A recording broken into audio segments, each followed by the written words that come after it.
Olá, eu sou a professora Clarissa e hoje eu vou conversar um pouco com vocês sobre a fisionômica do manager, que é um assunto muito interessante e que pode ser muito útil na nossa vida profissional. Mas antes da gente falar sobre a fisionômica do manager, a gente vai falar sobre o grande tema, o conteúdo maior onde ela está inclusa, que é a comunicação não verbal. Venha com a gente!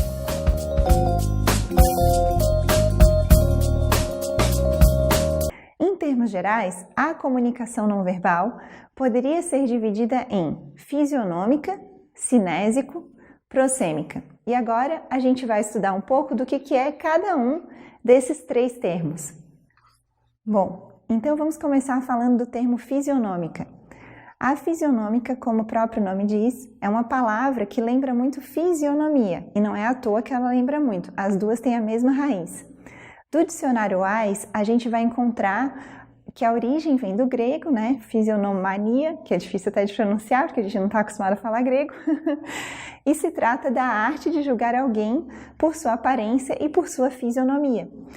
Isso foi estudado muito tempo atrás. Aristóteles escreveu tratados sobre a temática e o que se acreditava, em modos, e ainda se trabalha em modos gerais, é que existe alguma conexão entre as nossas características mentais e físicas. Então, a fisionomia, depois a gente vai abrir ela bem agora adiante aqui na nossa aula, porque ela é o tema principal, porque o nome do capítulo que nós estamos estudando é Fisionômica do Manager, do livro Psicologia Empresarial, mas, de modo geral, a fisionômica diz respeito àquilo que é o formato do nosso corpo, àquilo que é a nossa voz, como se constitui o nosso rosto e, inclusive, aquilo que a gente coloca no nosso corpo, né? As nossas roupas, o nosso modo de arrumar o cabelo, o nosso modo de usar óculos, tudo isso diz respeito à fisionômica. Então você pode estar se perguntando, mas nossa, a fisionômica parece que inclui tudo, e o que sobra para a cinésica e para a prosêmica? Sobra muita coisa, e é isso que a gente vai ver rapidamente também. A palavra cinésica, voltando para o dicionário Wise, vem do termo cinesia, ou seja, mobilidade, movimento, é a mesma raiz da palavra cinema, imagem em movimento. Então, a gente tem o estudo dos movimentos das mãos e do corpo. Por exemplo, se a gente for falar só de gestos, a gente tem 3 categorias de gestos. Existem gestos que são adaptadores, que são comportamentos que a gente tem de toque e que indicam os nossos estados internos de espírito. Existem os movimentos que são gestos emblemáticos. O que são gestos emblemáticos? São os gestos que têm um significado acordado socialmente. Então, você dá a mão para um aperto de mão. Você faz assim para uma pessoa que nasceu no Japão, né? Você faz assim para a rainha da Inglaterra. Então, são gestos que são acordados socialmente. E, por fim, tem os gestos ilustradores, que são aqueles que nós usamos para realçar a nossa fala, exatamente como eu estou usando as minhas mãos aqui. A cinésica pode ter muito a ver com cultura também. Então, obviamente, talvez, né, seja bem perceptível, eu sou de origem italiana e a gente não consegue falar sem usar as mãos. Se amarrasse as minhas mãos aqui, eu já não conseguiria mais falar. E isso tem a ver com cinésica. Então, vamos diferenciar. Enquanto a fisionômica tem a ver com o meu rosto, com o meu modo de vestir, como eu amarro o cabelo, como eu uso esse óculos, a cinésica tem a ver com os meus gestos, tem a ver com os meus movimentos e se você quiser, ela também pode ter a ver, também se considera parte dela, as minhas expressões faciais, o modo como eu manifesto as minhas emoções por meio das minhas expressões faciais. E falta então a gente falar um pouco da terceira. A terceira é a prosêmica. Voltando para o dicionário, que é uma ótima fonte quando vocês não sabem o significado de uma palavra, nunca esqueçam do dicionário, a gente tem tendência a esquecer dele e seguir a nossa vida, às vezes, na ignorância de alguma palavra, né? A prosêmica, olha o nome, prosêmica, lembra? Proximidade. Se trata do estudo das distâncias físicas que as pessoas estabelecem espontaneamente entre si no convívio social e das variações dessas distâncias de acordo com as condições do ambiente e com os diversos grupos e situações sociais em que a gente convive, né? Então a gente vai estudar na prosêmica como é que o espaço e a distância vão influenciar na comunicação entre as pessoas. Ou seja, prosêmica, por tudo que a gente falou até agora, tem sempre a ver com a gente em relação ao outro, enquanto a fisionômica e a cinésica tem a ver com a gente em relação a gente mesmo, né? Nós todos, culturalmente, temos demarcações diferentes daquilo que seria o nosso espaço pessoal. Em algumas culturas é comum você chegar muito perto de um amigo e dar um abraço, dar um beijo. Em outras culturas isso é considerado estranho. E o espaço pessoal vai ficando cada vez mais diferente de acordo com a cultura e de acordo com a situação que estamos vivendo. Porém, é bacana que a gente olhe esse gráfico que agora nós vamos ver, porque ele dá uma noção do que seria uma média numa sociedade ocidental dos diferentes espaços a partir de um indivíduo Y, vamos chamar assim. Então agora a gente vai ver juntos esse gráfico que mostra, em média, o que seriam as delimitações dos diferentes espaços. Lembrando que o ponto de partida é sempre um indivíduo, que no caso aqui, vamos imaginar, seria eu, o indivíduo Y. Vamos lá, pessoal. O primeiro espaço que nós todos consideramos é o nosso espaço íntimo. Ele é o espaço mais próximo de nós. Vai mais ou menos uma distância diametral de 0,5 metros ao nosso redor.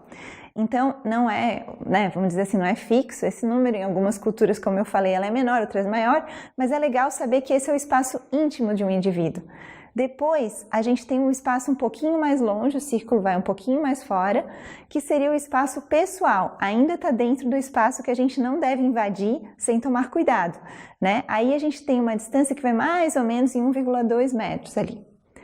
E daí, um pouquinho mais adiante, a gente tem o espaço social do indivíduo, que talvez seja aquele espaço onde vai estar a roda de amigos dele, se ele está conversando, as pessoas com quem ele está convivendo naquele momento social dele, vai até a altura mais ou menos de 3,6 metros. Daí para frente é considerado espaço público e realmente já não é mais o espaço do indivíduo.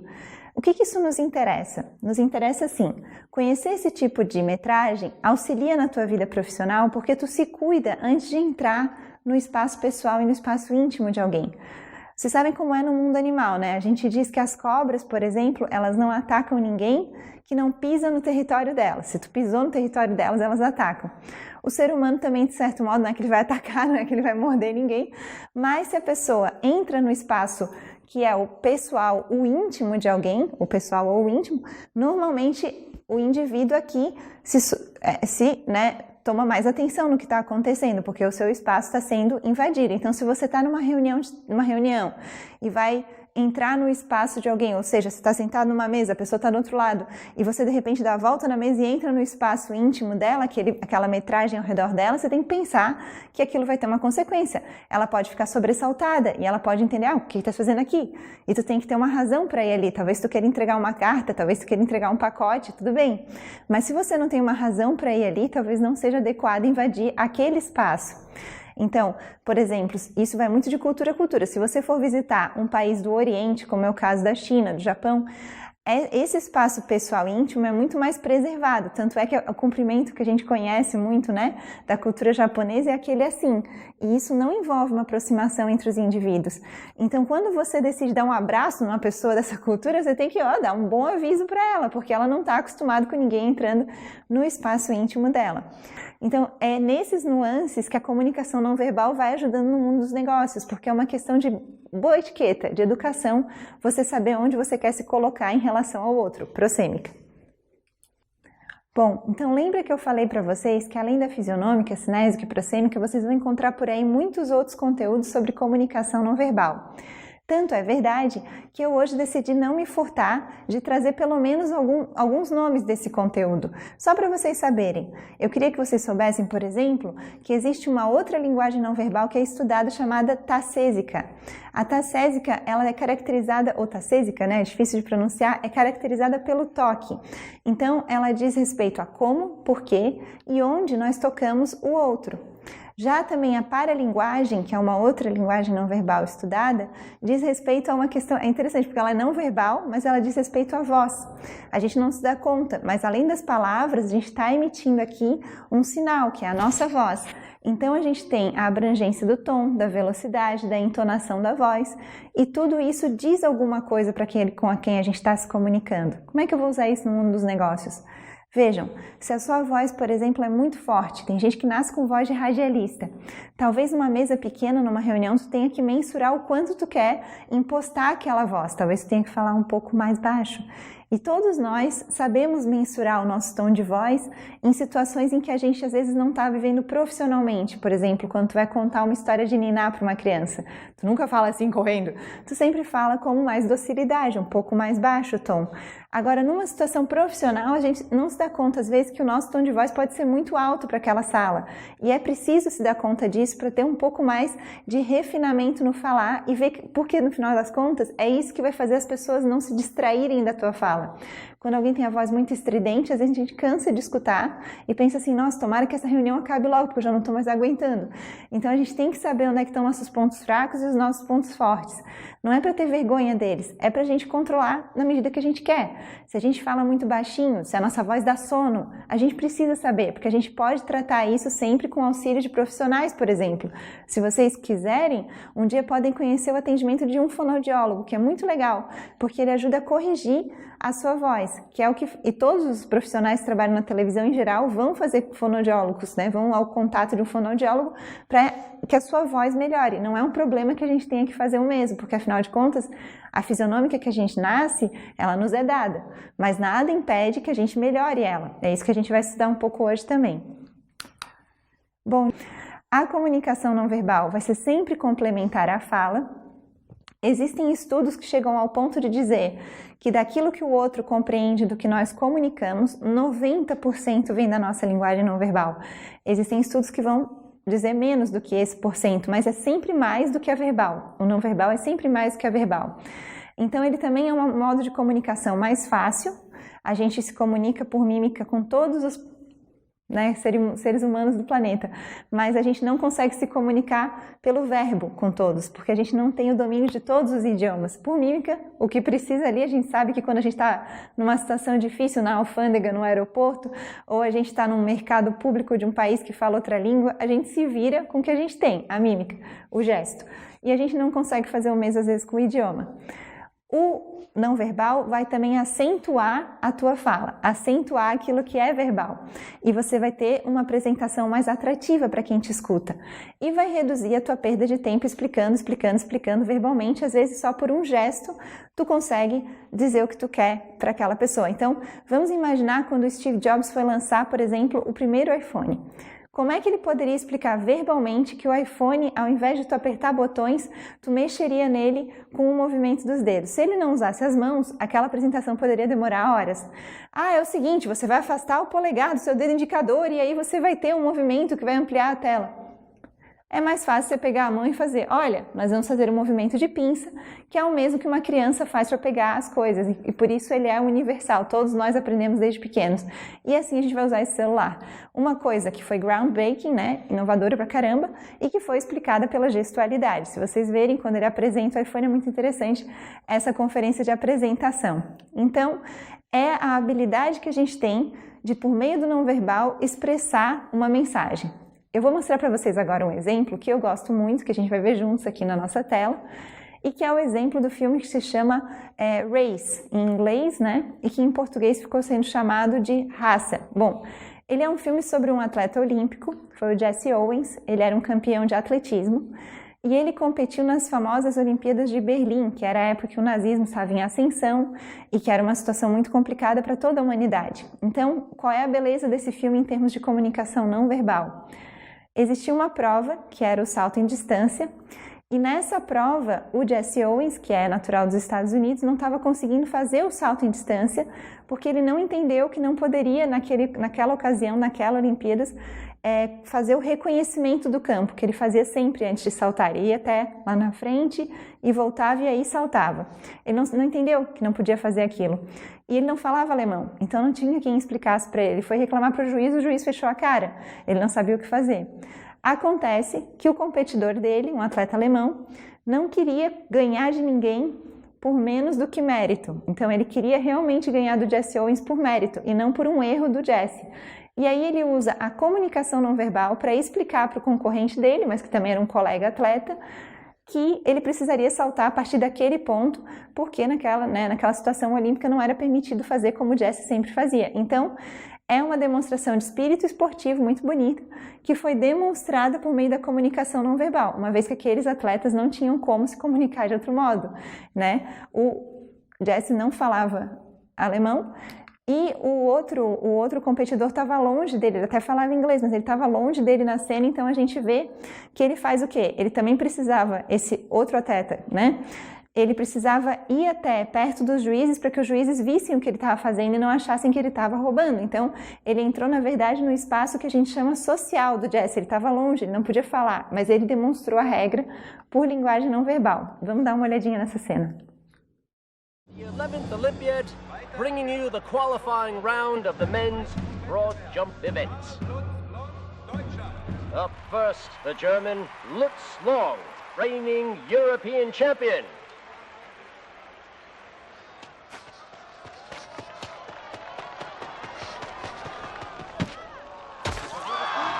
And he's making it look easy. Jesse Owens, Now it's time for Jesse Owens of the USA. We've seen this before from Owens. He wants to examine the track before his first attempt. Owens kneeling on the run-up. no! It's a foul!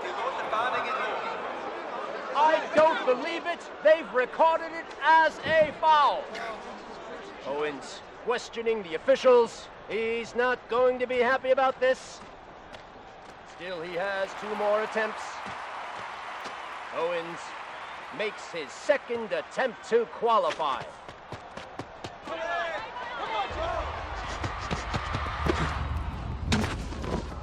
Another foul. He stepped over the line. This event looks like it might be over for Owens before it begins. Gib mir mal das Handtuch.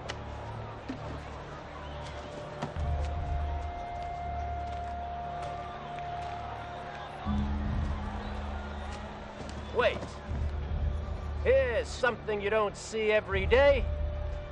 Long seems to be offering Owens advice on where to jump from. Owens making his 3rd and final attempt.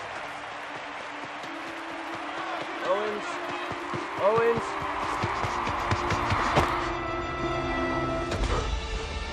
He's done it! And Owens is through to the final.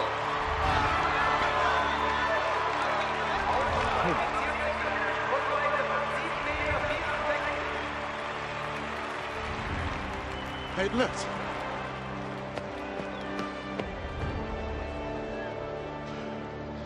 Danke.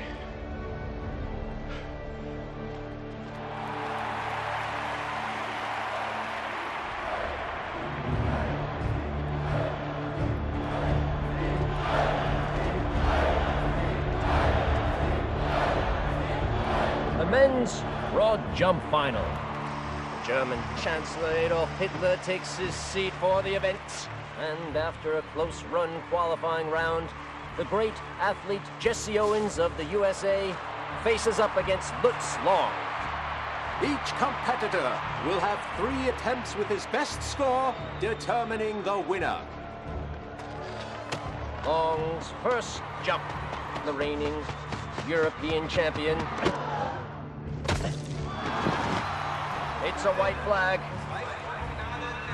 7.54 meters. Owens.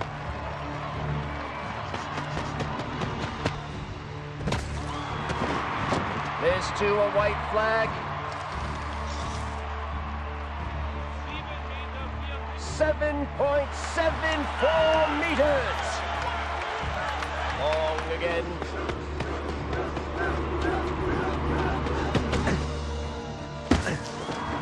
The white flag is up. 7.87 meters. It's a new European record.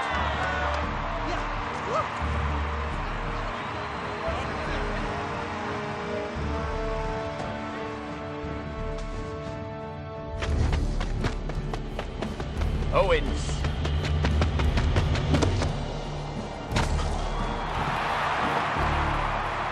The white flag is up. 7.94! Incredible! Owens has beaten the European record set only moments ago! Let's see what Long can produce to match it. Oh, it's a foul! A foul from Long on his final attempt. But it means Owens has done it. He's secured a second gold medal of the games.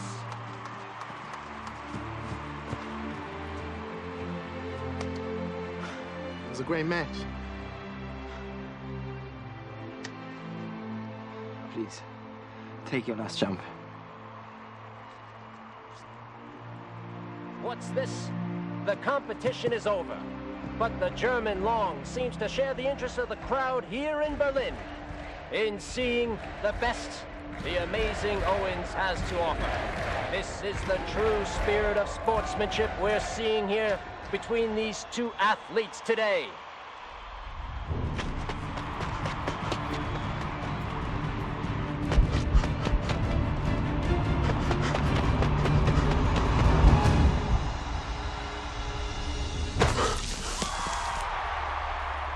The white flag is up. 8.06 meters. It's a new Olympic record.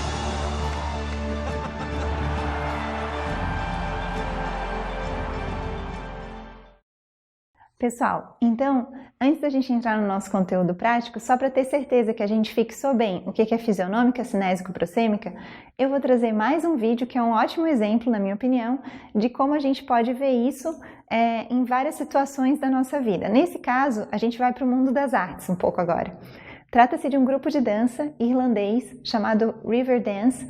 Eles são muito famosos no mundo porque eles trazem o famoso sapateado irlandês, que é uma dança típica da Irlanda. E eles estão se apresentando nesse vídeo para um convidado especial, que é o Papa Francisco. Então é um estádio onde eles estão se apresentando. E o que isso tem a ver com fisionômica, cinésico, prossêmica? Vejam, esse é um grupo de sapateado. Então todo o movimento do corpo de um bailarino, nesse caso, é cinésica, porque ele está se mexendo de acordo com o ritmo e com o que ele ensaiou. Há necessidade de uma expressão facial também, que também a gente vai ver como um movimento que ele também ensaiou, porque vocês vão ver que não é fácil fazer aquilo tudo com os pés e ainda sorrir, né? E existe, é claro, uma fisionômica. O bailarino tem uma postura, o bailarino tem uma segurança na impostação do próprio corpo e no uso daquelas fantasias, de tudo que eles precisam fazer para aquele espetáculo funcionar. O interessante é a gente observar que enquanto está harmonizada no indivíduo a fisionômica e a cinésica, precisa estar harmonizada também, de certo modo, a comunicação entre aquele grupo. É óbvio que eles não vão sair falando um com o outro, mas existe uma comunicação silenciosa de que eles estão dançando juntos e essa é a prossêmica. Eles precisam movimentar os pés e é incrível como esse grupo faz isso. Ao mesmo tempo, aquela dança só fica bonita se todo mundo fizer um movimento junto ao mesmo tempo. E o legal é que à medida que vai passando os tempos do espetáculo, esse trechinho bem curto que a gente vai ver, eles surpreendem a plateia fazendo com que todas as crianças que estavam cuidando da beirada do estágio, que são jovens, crianças, voluntários, comecem a dançar também. E aí essas que não são tão profissionais, eles seguram as mãos uns dos outros para que a prossêmica entre eles funcione melhor, senão você teria buracos naquela linha, né? Mas o pessoal que está no palco, que é realmente do grupo Riverdance, não precisa segurar as mãos, eles já estão tão ensaiados que a prossêmica deles funciona. E aquela comunicação silenciosa entre corpos acontece perfeitamente. Então é só para a gente lembrar dessa divisão que tem entre aquilo que eu sou em relação ao outro, aquilo que o meu corpo é e aquilo que o meu corpo se movimenta. E o legal é que a câmera desse show também às vezes passa para o rosto do Papa e dos dois que estão do lado dele, que devem ser cardeais, não sei. E a gente vê que a câmera, é um macete de filmagem, pega sempre a hora que a fisionômica dele está mais sorridente em relação ao espetáculo. Então está muito bonito, assim. É um show famoso, o Riverdance é um grupo muito reconhecido. O professor Meneghetti gostava muito do trabalho deles e por isso também eu fui procurar um exemplo de dança, logo lembrei deles para a gente poder mostrar aqui para vocês e fixar bem o que é prossêmica, cinésica e fisionômica. Vamos dar uma olhada.